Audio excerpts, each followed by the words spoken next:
Buat lu nih para cewek yang lagi nyari cowok, lu mesti hati-hati bro. Jangan sampai kejadian kayak Dewi ini. Baru saja kenalan, udah main jadian aja. Nggak taunya cowoknya bukan orang. Loh, kok bisa? Terus kalau bukan orang, apaan? Pokoknya lu harus simak kisahnya sampai selesai, biar nggak kejadian sama diri lo. Tapi sebelumnya, gue mau ngucapin Assalamualaikum warahmatullahi wabarakatuh. Dan buat lu yang memang suka dengan kejadian-kejadian yang gak lazim yang ada di sekitar kita, tapi nyata adanya, silakan lu subscribe. Dan sekiranya teman-teman lu juga ada yang suka, silakan lu sebar kepada mereka, agar kita bisa sama-sama belajar dari pengalaman itu. Oke, kalau begitu, tanpa berlama-lama, langsung saja kita simak kisahnya. Jadi, di tahun 95 lalu, Dewi yang baru saja masuk di perkuliahan semester 1 di daerah Depok, dia ngekos nih, nggak jauh dari kampus.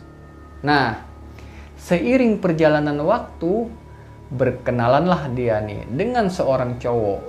Ngakunya sih kakak kelasnya dia, namanya Restu. Lalu dia pun udah mulai sering ketemu, sering janjian, dan ternyata jadianlah mereka di situ. Nah, sampailah suatu saat Dewi ini ceritalah ke teman-teman kosnya. Kalau sekarang dia udah punya cowok namanya Restu. Di situ teman-temannya kosnya Dewi penasaran. Kok cepet banget ya Dewi ini punya cowok? Padahal baru saja mereka kuliah di situ. Memang sih Dewi ini orangnya cantik, mungil, imut, jadi pantes lah mungkin cepet dapet cowoknya. Lalu teman-temannya pun ngomong di situ, boleh dong dikenalin sama kita biar kita nggak penasaran. Oke lah kata Dewi ini, nanti deh saya kenalin biar kalian nggak penasaran. Sampailah suatu ketika Dewi ini datang nih ke kosan nih sama cowoknya si Restu. Assalamualaikum. Datanglah nih teman-temannya. Kenalin nih cowok gua, namanya Restu. Begitu teman-temannya ngeliat, sontak satu kosan teriak histeris semua. Ternyata, lo tahu siapa yang dibawa sama Dewi? Ternyata dalam pandangan teman-temannya Dewi, sosok yang dibawa Dewi itu adalah pocong yang mukanya udah hitam, gosong, dan tinggi banget. Mereka pun teriak semua di situ. Dan Dewi tiba-tiba pingsan seketika. Dan sosok pocong Restu mendadak hilang. Nah, karena kejadian itu, teman-temannya Dewi pun menghubungi nih orang tuanya Dewi. Dan keesokan harinya, datanglah orang tuanya Dewi menjemput Dewi ke kosan. Lalu Dewi pun diajaklah pulang nih sama orang tuanya biar bisa istirahat dulu dengan tenang di rumah. Tapi semenjak kepulangan Dewi, lu kira masalahnya udah selesai di situ? Belum bro, masih jauh.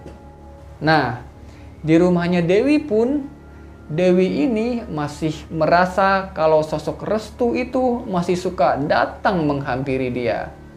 Jadi Dewi ini masih suka ngobrol, ketawa-ketawa sendiri, bercanda-bercanda sendiri. Dan itu membuat risih kedua orang tuanya. Karena Dewi ini menjadi bahan perbincangan, bahan obrolan tetangga-tetangga sekitar. Dan tetangga-tetangga ini mikir kalau Dewi ini sudah kena gangguan jiwa. Jadi orang tuanya pun malu menjadi aib sebuah keluarga. Dan orang tuanya membawa Dewi ke tempat rehabilitasi. Dan gak tanggung-tanggung bro. Tempat rehabilitasi Dewi ini jauh banget di daerah Jawa Timur.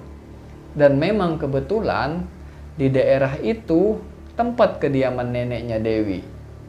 Nah, lagi-lagi meskipun Dewi ini udah direhabilitasi di tempat itu, tetap saja dia masih suka ngobrol, ketawa, bercanda, sampai beberapa waktu orang tuanya udah mulai jarang mengunjungi Dewi ke situ. Buat kalian yang memiliki pengalaman horor dan ingin berbagi, silakan kirimkan cerita kalian melalui email yang ada di link deskripsi.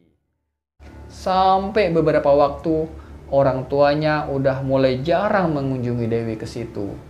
Dan terakhir, dikabarkan kalau Dewi ini sudah mengakhiri hayatnya dengan cara mengganteng diri di tempat kediaman neneknya.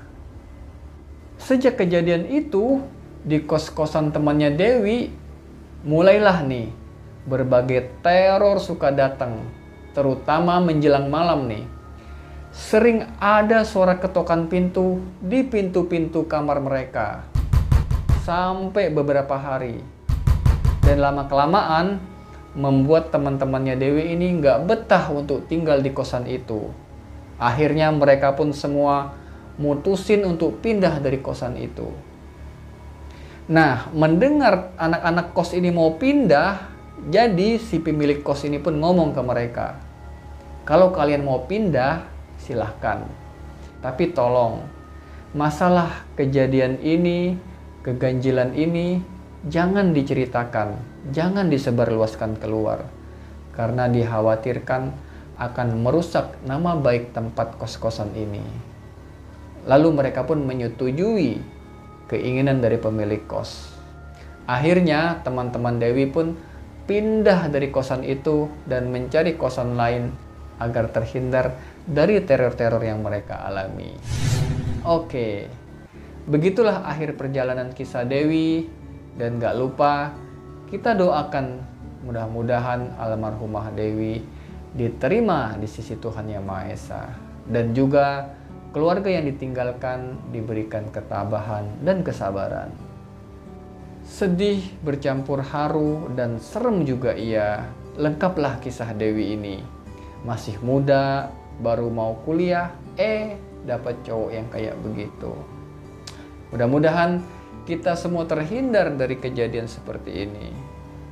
Dan pelajaran apa nih yang bisa kita ambil dari pengalaman Dewi ini? Pokoknya selalu berdoa dan mohon perlindungan agar kita semua dijauhkan dari hal-hal seperti ini. Dan buat kalian yang bingung, kenapa bisa begitu? Saya juga bingung soalnya. Silakan komentar di bawah. Dan terima kasih buat kalian yang sudah menyimak. Semoga terhibur. Saya Andy Setia undur diri. Assalamualaikum warahmatullahi wabarakatuh.